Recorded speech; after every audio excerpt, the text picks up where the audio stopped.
এই ইহুদি জাতি এত নিকৃষ্ট জাতি, এরা আমার নবীকে জাদু পর্যন্ত করেছিল। একজন ইহুদি বালক আল্লাহ রসুল সাল্লাল্লাহু আলাইহি সাল্লামের মাথা চুলগুলো আঁচড়িয়ে দিত। ওই চুলগুলো তারা ইহুদিদের কাছে যখন পেশ করলো, তারা চুলের মধ্যে 11টা গিট মেরেছিল এবং জাদু করার পর তারা একটা কূপের মধ্যে পুঁতে রেখেছিল। আল্লাহ রসুল সাল্লাল্লাহু আলাইহি সাল্লাম এত অসুস্থ হয়ে পড়লেন, আর চলতে পারছে না। আল্লাহ রাব্বুল আলামিন কুরআন মাজিদের মধ্যে দুটো সূরা নাজিল করলেন, সূরা ফালাক, সূরা নাস। এই দুটি সূরার মধ্যে 11টি আয়াত, একটা করে পড়ে একটা করে ফু দেয়, একটা করে পড়ে একটা করে ফু দেয়। সমস্ত গিট যখন খুলে গেল, আল্লাহ রসুল সাল্লাল্লাহু আলাইহি সাল্লাম পরিপূর্ণ সুস্থ লাভ করলো। বলুন সুবহানাল্লাহ। শুধু তাই নয়, এই ইহুদি জাতি এত নিকৃষ্ট জাতি, এরা আমার নবী আল্লাহ রসুল সাল্লাল্লাহু আলাইহি সাল্লামের খাবারের মধ্যে পর্যন্ত বিষ মাখিয়ে দিয়েছিল। কয়েকজন সাহাবা তারা মৃত্যুবরণ করেছিল, শাহাদাত বরণ করেছিল। তো আল্লাহ রসুল সাল্লাল্লাহু আলাইহি সাল্লাম যখন দুনিয়া ছেড়ে চলে যাবে, এত অসুস্থ, প্রচন্ড জ্বর। তো হযরতে আয়েশা রাদিয়াল্লাহু আনহাকে বলছে, আয়েশা, মনে হচ্ছে ওই ইহুদিদের বিষের ক্রিয়া আমার পেটের মধ্যে জ্বালাতন করছে। তার মানে আল্লাহ রসুল সাল্লাল্লাহু আলাইহি সাল্লাম সাধারণ মৃত্যুবরণ করেনি, তিনি শাহাদাতের মৃত্যুবরণ করেছে। কেন? আল্লাহর কাছে শ্রেষ্ঠ মরণ হচ্ছে শাহাদাতের মরণ। তো আজকে লক্ষ্য করুন, আজকে 1948 সাল থেকে নিয়ে 75 বছর জুড়ে ফিলিস্তিন মুসলমানদের উপরে অত্যাচার করছে এই ইহুদি ইসরাইল। এরা শক্তিশালী হওয়ার পর তাদের ঘর, তাদের বাড়ি, তাদের থাকা জায়গা এই ইহুদিদিকে থাকতে দিয়েছিল, যে এখানে তোমরা থাকো। তারা বলেছিল আমাদেরকে থাকতে দাও। তাদেরকে থাকতে দেওয়ার পর তারা যখন শক্তিশালী হয়ে গেল, সেই ফিলিস্তিন মুসলমান দিকে বলছে তোমরা এখান থেকে সরে যাও। তাদের ঘর বাড়ি পরমাণু বোমা মেরে তাদের ঘর বাড়িকে ভেঙে তছনছ করে দিয়েছে, চুরমার করে দিয়েছে। না কি বলছেন? ছোট ছোট বাচ্চাদের অবস্থা দেখলে চোখ দিকে পানি এসে যায়। না মোবাইলে দেখেন না গো কি অবস্থা। মুসলমান তো এরকম হওয়া দরকার ছিল। আপনার আঙ্গুল কাটলে আপনার গোটা শরীর ব্যথা করবে, আপনার মাথা যন্ত্রণা করলে আপনার গোটা শরীর ব্যথা করবে। তো আমার কোন মুসলমান ভাই যখন বিপদের মধ্যে পড়ে থাকবে, আপনার আমার অন্তর কানবে। আমরা এমন মুসলমান যে ফিলিস্তিনবাসীদের জন্য দোয়া পর্যন্ত করতে পারি না। লজ্জার বিষয়, আজকে 57টা মুসলিম দেশ থাকার পর আজকে ফিলিস্তিন মুসলমানদের উপরে এত নির্যাতন চলছে। আমার মনে হয় এই সমস্ত শাসকগুলোকে, মুসলিম শাসকগুলোকে আল্লাহর কাঠগড়ায় আসামি হিসাবে দাঁড়াতে হবে। আর আল্লাহ তাদেরকে জিজ্ঞাসা করবে, বলো ফিলিস্তিনবাসীদের পক্ষে কেন কথা বলনি? আজকে অধিকাংশ মুসলিম শাসক দেশগুলো আজকে কাফের বেঈমানদিকে বন্ধুরূপে গ্রহণ করেছে। আর আল্লাহ কোরআনে স্পষ্ট বলেছে, কাফেরকে কখনো বন্ধুরূপে গ্রহণ করো না, কেননা তারা তোমাদের প্রকাশ্যের শত্রু। আপনাকে উপরে বলবে ভাই কেমন আছো এতটুকু, কিন্তু অন্তরের ভালোবাসা হবে না। যেমন শিকমা বললেন, এই গরুর যেটা শিকমা বললেন না, কি বলছেন? শিকমা কোনোদিন গস্ত হবে না, কাফের কোনোদিন দোস্ত হবে না, মক্কা পেলে ছাড়বে না। আমরা যদি সংখ্যায় বললেন 50 জন থাকি, তো বলবে চাচা আপনাদের ধর্মটা দারুণ ভালো গো। আর তারা যদি সংখ্যায় বেশি হয়, তো বলে চাচা দাড়ি ছিঁড়ে দে। এটা কোরআন, মক্কা পেলে ছাড়বে না। তাই প্রত্যেকটি মুসলমানকে ভালোবাসবো, বলুন ইনশাআল্লাহ। তো আজকে আমাদের বাংলাদেশ, এই বাংলাদেশের দেলোয়ার হোসেন সাইদি সাহেবকে 13টা বছর মিথ্যা কেস সাজিয়ে তাকে জেলখানায় বন্দি করে রেখেছিল এই জালেম সরকার শেখ হাসিনা। তো অনেক আলেম ওলামা জেলখানায় বন্দি আছে, যেমন মামুনুল হক সাহেব, তাকে অনেক মিথ্যা কেস সাজিয়ে ধর্ষণের মামলা দিয়ে অনেক আলেম ওলামা জেলখানায় বন্দি আছে। তো এই দেলোয়ার হোসেন সাইদি সাহেব মারা গেছে, আল্লাহ তার কবরটাকে জান্নাতের বাগান বানিয়ে দেখ, বলুন আমিন। দেলোয়ার হোসেন সাইদি সাহেব একটা কথা বলেছিল, আপনারা অনেকে মোবাইলে দেখেছেন। দেলোয়ার হোসেন সাইদি সাহেব একটা কথা বলেছিল যে বিড়ালের মতো 500 বছর বেঁচে থাকার কোনো লাভ নাই, সিংহের মতো 1 ঘন্টা বাঁচতে চায়। মুসলমান কাকে ভয় করবে? মুসলমান কারো কাছে মাথা নত করবে না, একমাত্র মাথা নত করবে একমাত্র আল্লাহর কাছে। কেন? মুসলমানদের কাছে আছে কোরআন, মুসলমানদের কাছে আছে ঈমান, মুসলমানদের কাছে আছে আল্লাহ। সারা বিশ্বে তো মুসলমানরা শাসন করেছিল, আজকে মুসলমানরা কাকে ভয় করবে? আমাদের দুর্বল কোথায় জানেন? ঈমান আমরা হারিয়ে ফেলেছি, সেই বিশ্বাস আমাদের আল্লাহর প্রতি নেই। তা নাহলে এই ইসলামী ইতিহাসগুলো পড়বেন, বদরের ময়দানে মাত্র 313 জন সাহাবা, আর কাফেরদের সংখ্যা হাজারের চাইতে বেশি।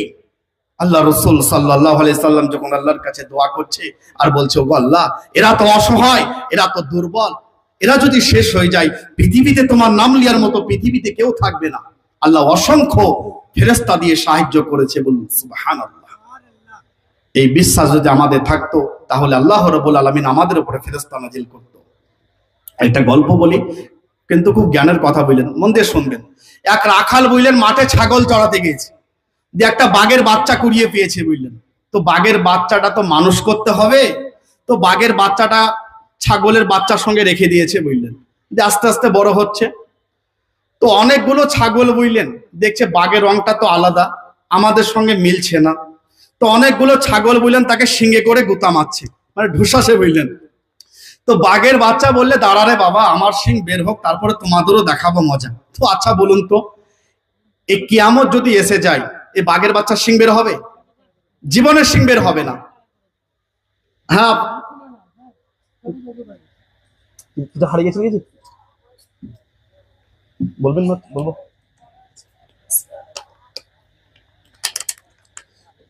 তো বাঘের বাচ্চা বলছে, আমার শিং বের হোক, তারপরে তোমাদের দেখাবো মজা।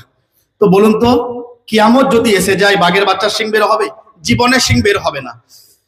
তো বাঘ দূর থেকে দেখছে বললেন যে আমার বাচ্চাকে এইভাবে অপমান করছে, এটা কি সহ্য করা যায়? তো বাঘ তার বাচ্চাকে বললে, বাবা এখানে এসো। বলে, কি হয়েছে? বলে, তুমি আমার জাত, আমার বাচ্চা। বলে, আমি যে তোমার জাত কোনো প্রমাণ আছে? আমাদের যেমন ভোটের কার্ড, আধার কার্ড। বলে, প্রমাণ দেখবে? বলে, এসো। ওকে একটা পুকুরে ধারে বললেন, যেখানে পানি চকচক করছে, সেখানে দাঁড় করিয়ে দিয়েছে। আমরা যেমন আয়নার সামনে দাঁড়ালে আমাদের চেহারা যেমন দেখা যায়, ওকে একটা পুকুরের ধারে যেখানে পানি চকচক করছে সেখানে দাঁড় করিয়ে দিয়েছে। তো পানি যখন চকচক করছে, তার চেহারা যখন পানির মধ্যে ভেসে উঠেছে, তখন বাঘ তার বাচ্চাকে বলছে, কিছু দেখেছো বাবা? তো বাঘের বাচ্চা বলছে, বস, বলে আমার চেহারা আর তোমার চেহারা তো একদম মিলে যাচ্ছে। বলে, এতক্ষণে তোমার বুঝে এসেছে। বলে, তুমি হচ্ছে বাঘের জাত, তুমি জীবনে সিং বের হবে না, তুমি ছাগলের কাছে মাথা নত করবে কি? তুমি একটা হুঙ্কার মারবে, এই ছাগলের বাচ্চারা কোন দিকে পালাবে, রাস্তা খুঁজে পাবে না। তো মুসলমানরা হচ্ছে সিংহের জাতের মতো, বাঘের জাতের মতো, এরা ছাগলের জাতের মতো নয়। এরা একটা হুঙ্কার মারবে, এই ইহুদির বাচ্চারা কোন দিকে পালাবে, রাস্তা খুঁজে পাবে না। মুসলমানরা কাকে ভয় করছে আমার তো কোনো বুঝে আসে না। তো যেটা বলছিলাম, বাইতুল মুকদ্দাস, মসজিদে আকসা, ছোট চৌকির হাসিনা তোমাকে খুঁজছে, রাস্তায় দাঁড়িয়ে আছে। ছোট চৌকির হাসিনা তোমাকে রাস্তায় খুঁজছে, রাস্তায় দাঁড়িয়ে আছে তোমার জন্য, ওখানে দাঁড়াও। তো বাইতুল মুকদ্দাস, মসজিদে আকসা, এটা কেন মুসলমানরা ছাড়ছে না জানেন? এটা অনেক বরকতময় জায়গা। আমাদের সর্বপ্রথম কিবলা বাইতুল মুকদ্দাস, নাকি বলছেন? মসজিদে আকসা। আল্লাহ রসুল সাল্লাল্লাহু আলাইহি সাল্লাম 16 থেকে 17টি মাস বাইতুল মুকদ্দাসের দিকে নামাজ পড়েছে। এটা আমাদের প্রথম কিবলা, এটা অনেক বরকতময় জায়গা, এটা মুসলমানরা ছাড়বে না। আল্লাহ রসুল সাল্লাল্লাহু আলাইহি সাল্লাম যখন মিরাজে ভ্রমণ করেছিল এবং সমস্ত নবীদিকে নিয়ে তিনি সেখানে ইমামতি করেছিল, তিনি ইমামুল আম্বিয়া, এটা অনেক বরকতময় জায়গা। মিরাজে গিয়েছিল, এটা অনেক বরকতময় জায়গা, এটা মুসলমানরা ছাড়বে না। কিয়ামতের পূর্বে ওইখানে ওই মসজিদে আকসা, ওই মসজিদে ঈসা আলাইহিস সালাম নেমে আসবে এবং ওইখানে দাজ্জালকে হত্যা করা হবে, আর ওই ফিলিস্তিনের মাঠ থেকে কিয়ামতের মাঠ শুরু হবে। তো যা হবার হোক না কেন, এটা মুসলমানরা ছাড়বে না। হয়তো অনেকে মনে করবেন হয়তো মুসলমানরা মার খাচ্ছে, হয়তো মুসলমানরা হয়তো এটা ছেড়ে দিবে, হয়তো মাথা নত করে ফেলেছে। একটা বিষয় নিশ্চিন্ত থাকুন, যা হবার হোক না কেন এটা মুসলমানরা ছাড়বে না। আল্লাহ রাসূল সাল্লাল্লাহু আলাইহি সাল্লাম বলেছেন, শেষ জামানায় আমার একদল উম্মত তারা হকের উপরে থাকবে। সাহাবারা বলল, ও আল্লাহর রাসূল সাল্লাল্লাহু আলাইহি সাল্লাম তারা কারা? আল্লাহ রাসূল সাল্লাল্লাহু আলাইহি সাল্লাম বলেছেন, বাইতুল মুকদ্দাস এবং তার আশপাশে যারা থাকবে তারা হকের উপরে থাকবে, তারা কাফেরদের বিরুদ্ধে সর্বদাই কঠোর থাকবে, তাদের কাছে কখনো মাথা নত করবে না। তো যা হবার হোক না কেন ইনশাআল্লাহ অচিরেই বাইতুল মুকদ্দাস এটা মুসলমানদের হাতে আসবে, আর সারা বিশ্বে মুসলমান আবার শাসন করবে ইনশাআল্লাহ, কেউ ঠেকাতে পারবে না। এই মোদি বলুন আর যাই বলুন, কেউ ঠেকাতে পারবে না ইনশাআল্লাহ।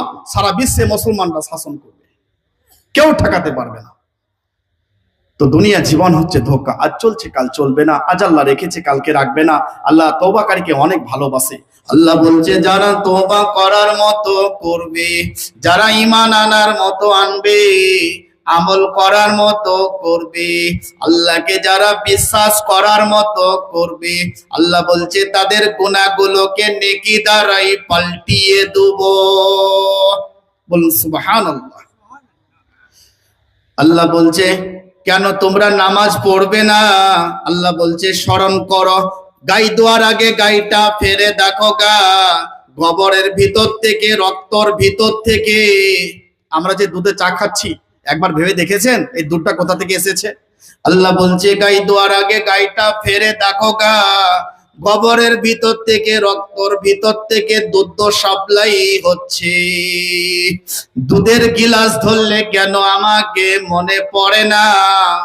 গোবরের গন্ধ নাই, রক্ত ছিটা নাই, এ স্বচ্ছ দুধকে দান করেছে। তারপরে কেন তোমরা নামাজ পড়বে না? তারপরে কেন নামাজ পড়বেন না? আল্লাহ কেমন মেহেরবান শোনাবো জানেন? আমাদের বাড়িতে মেহমান এলে আমরা অনেক বেজার, নাকি বলছেন? যদি আত্মীয় স্বজন, মামা শ্বশুর খালা যদি এসে যায় তো বলবে, ভাই আজকে বাড়ি যাবে না কালকে যাবে গো, মানে আজকে তারাবাদ যুক্তি বুঝলেন, বলে 1:30টার সময় লাস্ট গাড়ি, এখন 2 দিন গাড়ি চলবে না। মানে মেহমান এলে বড় বেজার, আর মেহমানকে নিয়ে খেলে আপনার খাবারের হিসাব লাগবে না। তো ইব্রাহিম আলাইহিস সালাম কোনোদিন বিনা মেহমান ছাড়া খেতেন না। বাহিরে বেরিয়ে দেখছে একটা বয়স্ক লোক, কমপক্ষে 90 বছর বয়স হবে। তো তাকে বললে, বাবা আমার সঙ্গে চলো ভাত খাবে। তো ভাত খেতে বসেছে। ইব্রাহিম আলাইহিস সালাম সেই লোকটাকে বলছে, বিসমিল্লাহ বলুন। তো সেই লোকটা বলে, আমি তো বিসমিল্লাহ বলতে পারবো না। বলে, কেন গো? বলে, আমি তো আগুন পুজো করি। বলে, 4টি ভাতের জন্য আমি বিসমিল্লাহ বলতে পারবো না। তো ইব্রাহিম আলাইহিস সালাম বললে, আগুন পুজো করে তুমি আমার বাড়িতে ভাত খাবে? চলো গেট আউট। যেমনি তেরে দিয়েছে